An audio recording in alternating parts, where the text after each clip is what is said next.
saudari yang terkasih, ada dua hal atau dua kodrat yang tidak bisa dihindari oleh manusia.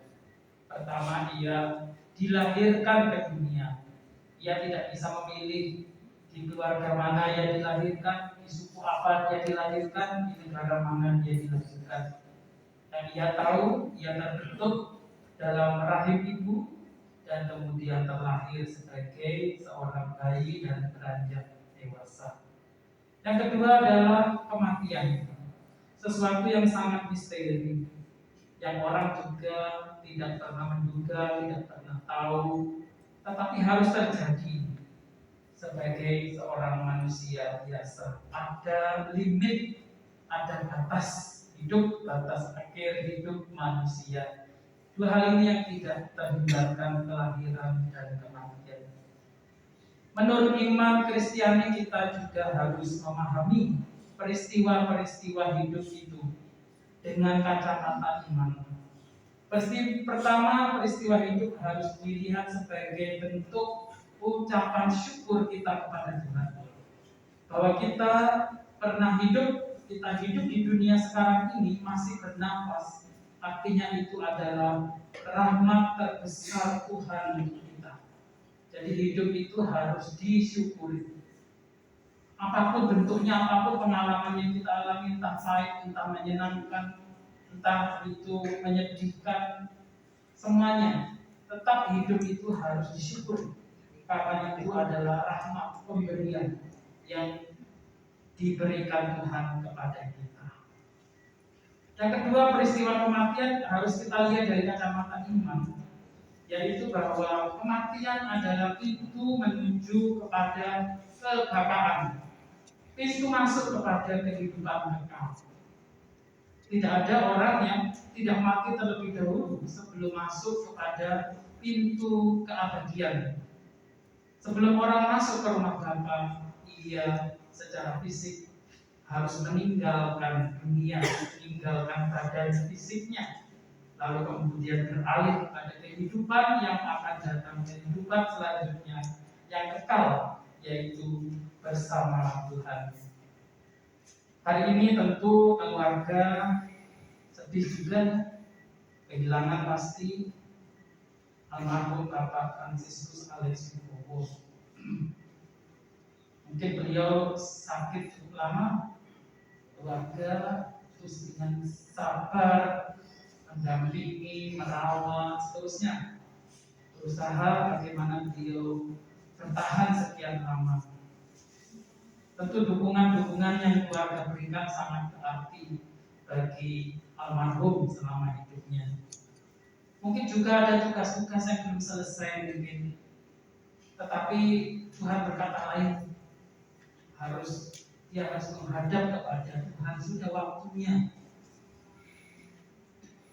Kita percaya bahwa harapan-harapan yang belum selesai itu kita serahkan pada Tuhan, kita kembalikan pada Tuhan. Karena seperti Ayub tadi berfirman, Ayub juga mengatakan dalam firman tadi, Tuhan yang memberi, Tuhan yang mengambil, terpujilah nama Tuhan. Artinya kalau kita melihat dari kacamata iman seperti Ayub, maka kita belajar untuk merelakan, mengikhlaskan. Dalam bahasa daerahnya, to let it go, melepaskan, merelakan, mengikhlaskan. Kita belajar karena ternyata semuanya itu dari Dia dan kembali kepada Dia. Hal itu yang membuat kita percaya bahwa setiap jiwa yang berpulang kepada Tuhan, ia tidak akan terlantar. Ia sudah ada tempatnya masing-masing. Seperti yang dijanjikan Tuhan sendiri dalam Injil tadi. Janganlah gelisah hatimu, percayalah kepada Bapa dan percaya kepadaku. Di rumah Bapakku ada banyak tempat.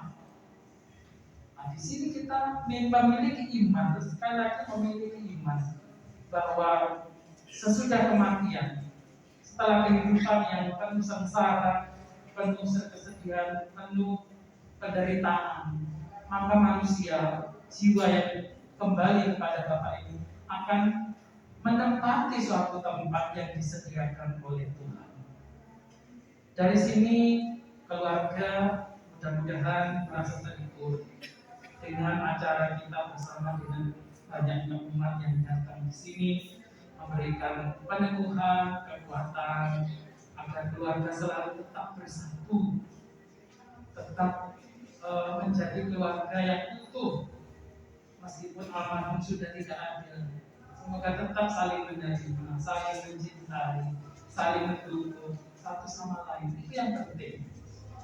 Jangan sampai kepergian orang yang kita cintai menimbulkan persoalan di belakang. Tapi kita harus mulai sekarang membangun sungguh-sungguh kekuatan iman, kekuatan kasih agar kita semua merasa damai.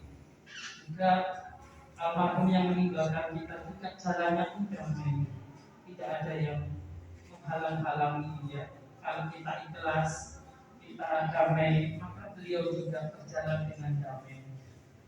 Malam ini kita memohon belas kasih Tuhan agar terang Tuhan ditujukan kepada orang-orang beriman yang telah meninggal, khususnya Bapak Fransiskus Alessius.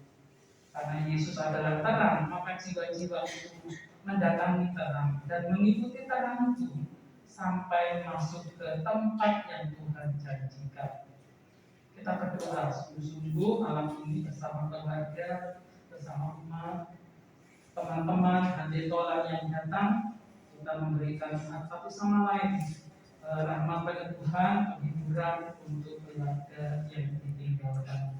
Semoga kebaikan-kebaikan yang pernah dilakukan Bapak Alex Wibowo menjadi juga inspirasi bagi teman-teman, bagi keluarga, bagi orang-orang yang mengenal beliau, dan juga kesalahan-kesalahan yang pernah dia lakukan baik sengaja atau tidak sengaja, mohon diampuni, mohon dimaafkan. Ya. Kalau orang meninggal kita jangan lagi mengingat-ingat kesalahannya, tapi sudah serahkan sama Tuhan. Kita jangan jadi hakim. Yang jadi hakim itu hanya Tuhan. Ya, maka dari itu kita serahkan, biarlah yang sudah ya sudah. Mari kita lihat ke depan, mari kita belajar yang baik supaya kedepannya Tuhan senantiasa membimbing menuntun kita semua. Tuhan memberkati. Amin.